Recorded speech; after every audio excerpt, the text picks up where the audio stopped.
بسم الله الرحمن الرحيم، والصلاة والسلام على الرسول الكريم. ازيكم يا حبايبي، عاملين ايه؟ يا رب تكونوا بخير. النهارده هنعمل فيديو جديد، بس لو اول مره تشوفيني يا ريت تشترك في القناه وتدوسي زر الجرس وتدوسي على كلمه الكل عشان يوصلك مني كل جديد، وتدوسي على لايك عشان الفيديو يرتفع. وصحابي وحبايبي اللي معايا يا ريت يدوسوا لي لايك على الفيديو عشان يرتفع.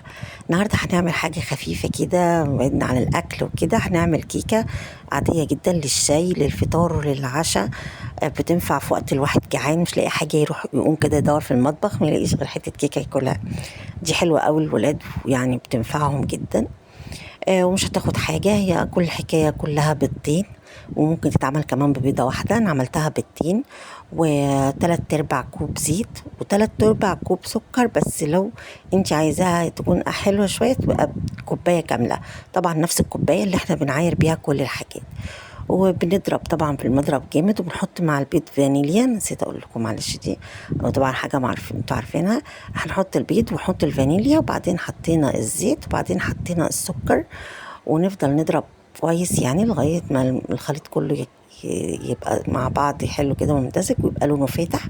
وحطينا كمان معلقه صغيره خل.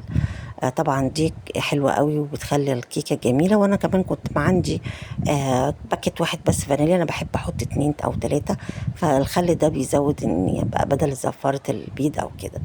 ونحطينا كوبايتين دقيق. انا حطيت على كوبايتين دقيق باكو بيكنج باودر، بس انا ما جاش الحته ان انا احطت لكم فيها.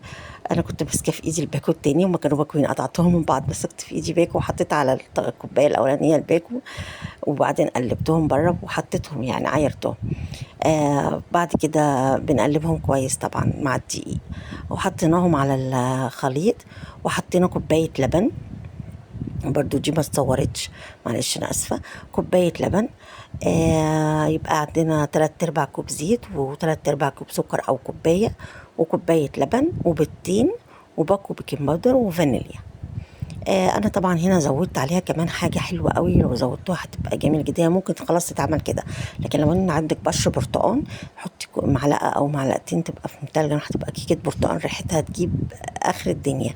انا البرتقان بتاع في الشتاء كنت بعصر برتقان البلدي وبابشر شويه من هي القشره بتاعته، واشيلهم بكياس كده في الفريزر.